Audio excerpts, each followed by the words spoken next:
So, if you've ever been to a funeral, I assure you, you've heard this verse from the Bible. It's something that is said without ever giving a complete understanding. So, I think 99% of the people walking the street have absolutely no idea what this verse means, but we've all heard it. Jesus said, "In my Father's house are many rooms." Now, it sounds beautiful, doesn't it? And it also sounds comforting. But what does it really mean? Was Jesus simply describing heaven? Was he telling us that there are actual rooms waiting somewhere beyond this life? Or was he revealing something deeper about God, about eternity, and about how much we matter to him? Now, to understand what Jesus meant, we have to remember the moment when he said it. Jesus was sitting with his disciples, the men who had followed him, trusted him, and built their entire lives around him. They knew something was changing. Jesus had begun talking about leaving. He had spoken about betrayal, suffering, and death. The disciples were confused. They were scared.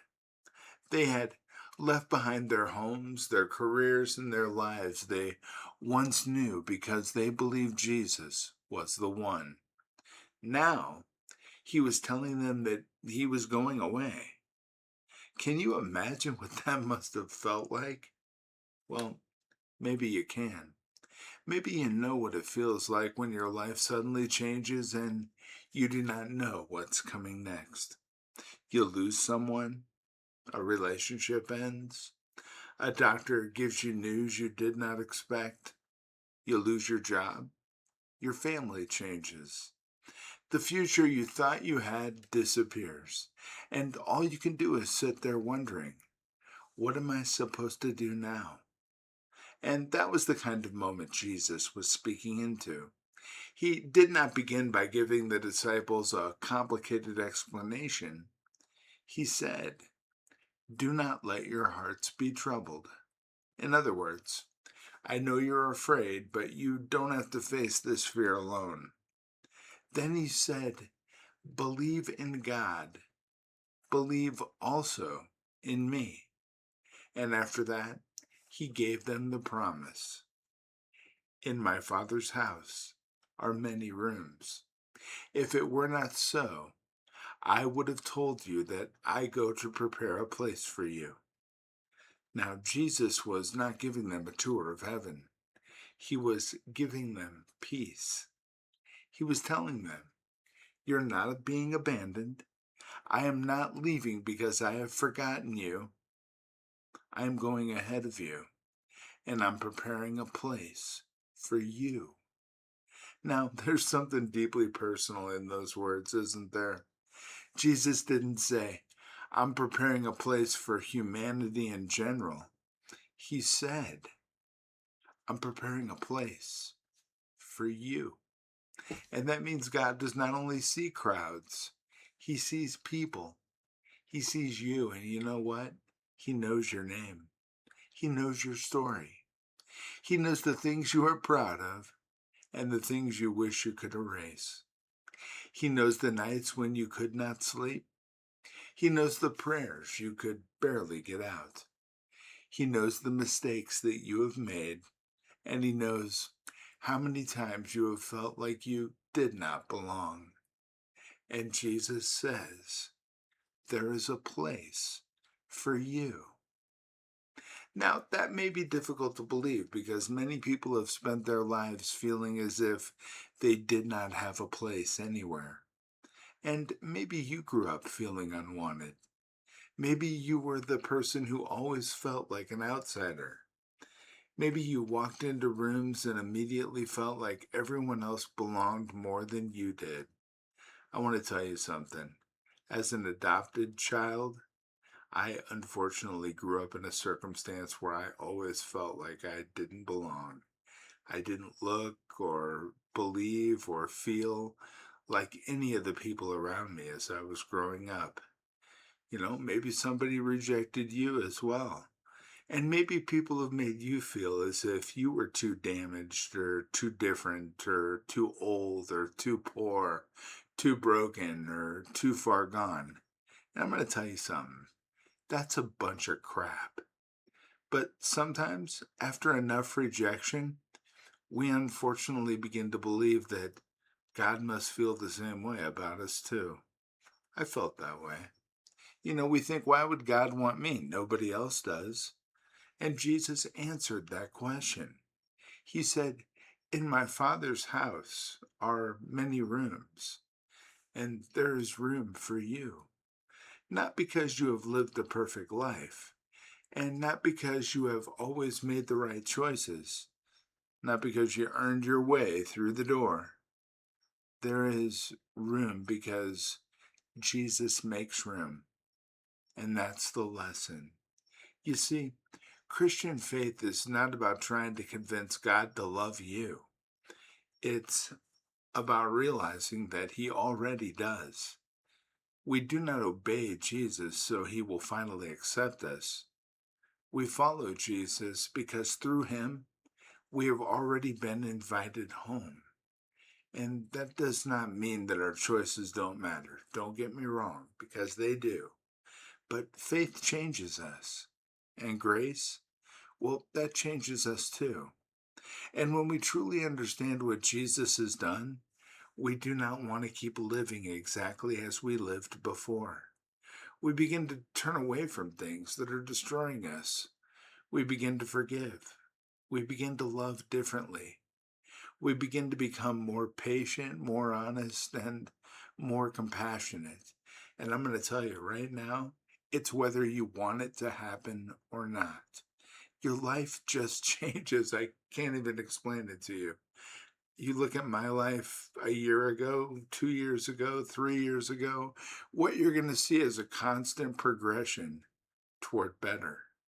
And it's amazing because I'm truly not taking any self help courses or making any active or not taking any actions to actually change my life. I can't even explain it to you, but everything is changing within me and around me. Go figure. But we're not doing these things and things aren't changing in our lives so that we can earn a room in the Father's house. Things are happening to us because we've discovered that the Father has already opened His heart to us. Think about the word home.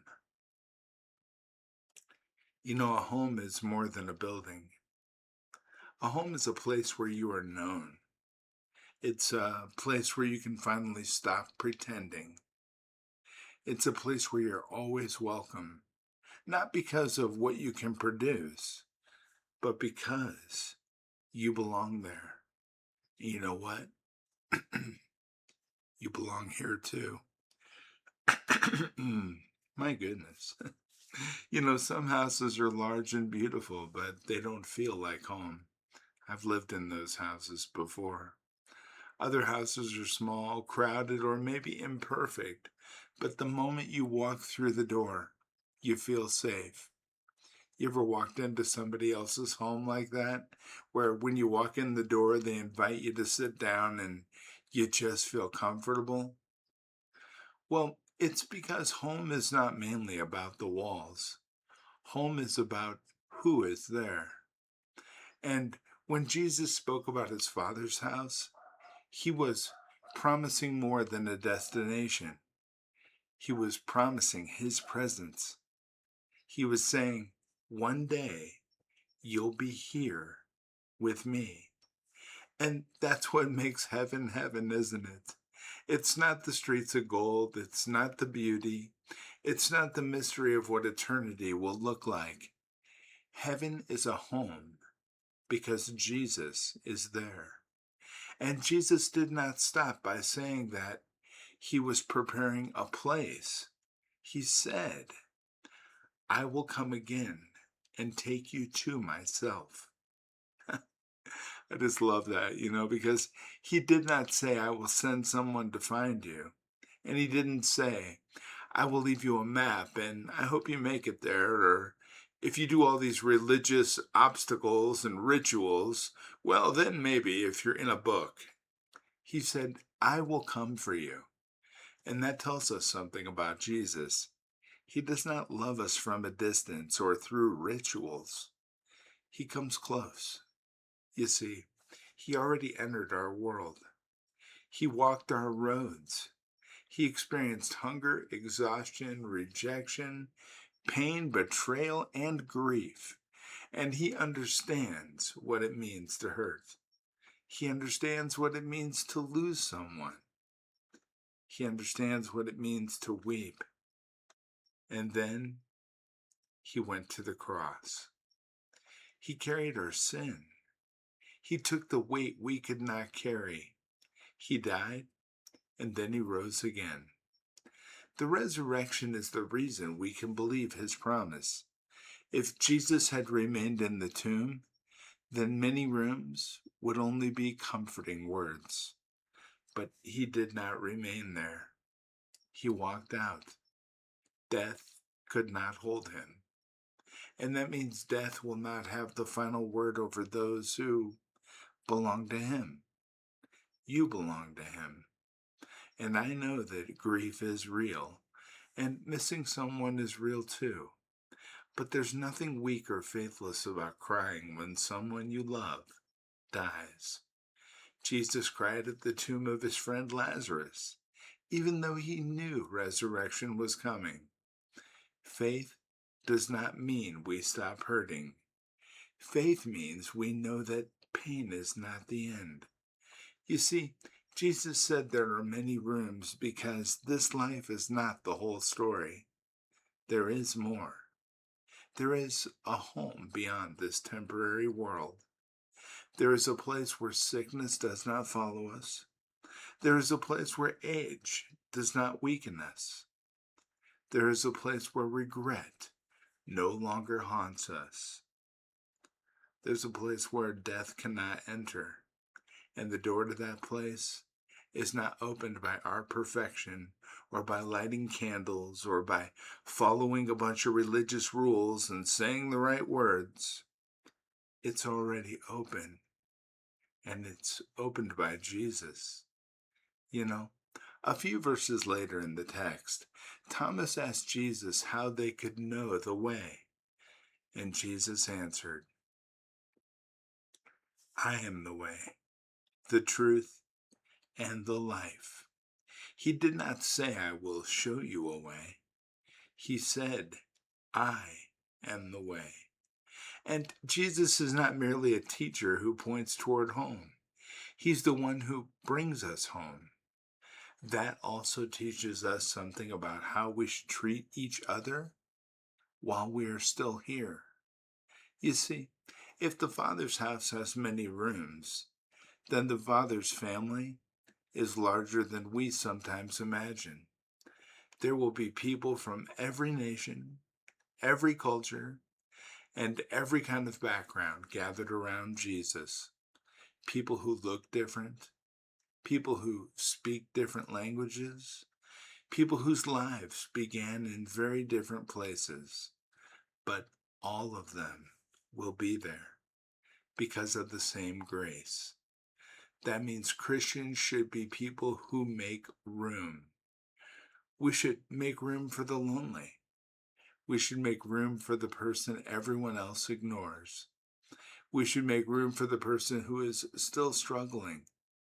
We should make room for the person who does not have everything figured out.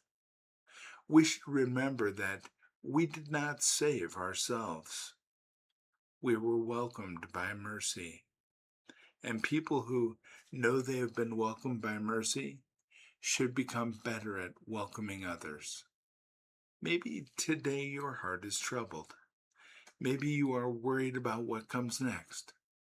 Maybe you are carrying grief. Maybe you are afraid of death.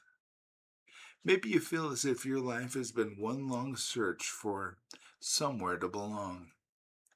Hear the words of Jesus Christ. Do not let your heart be troubled.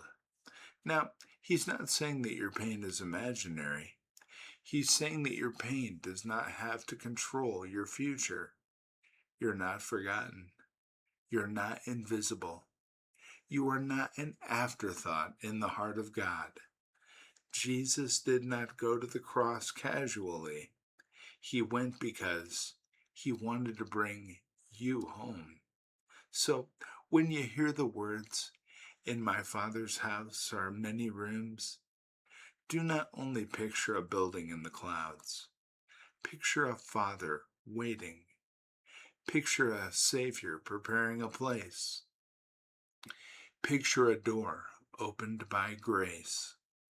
Picture yourself finally understanding that you were wanted all along. The mystery is not how many rooms there are. The mystery is that the God who created the universe wants us in his home. The mystery is that Jesus knew every failure we would ever make and still chose the cross. The mystery is that grace is greater than our past. The mystery is that death is not the end. And the lesson, well, the lesson is simple. Trust Jesus, follow him, let him change your heart and your life. Let him teach you how to love. Let him show you that your life has meaning and purpose.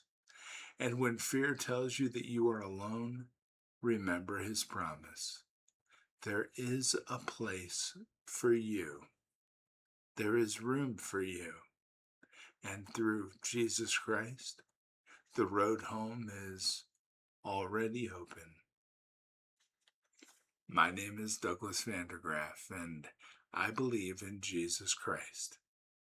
God bless every single one of you. Every single one.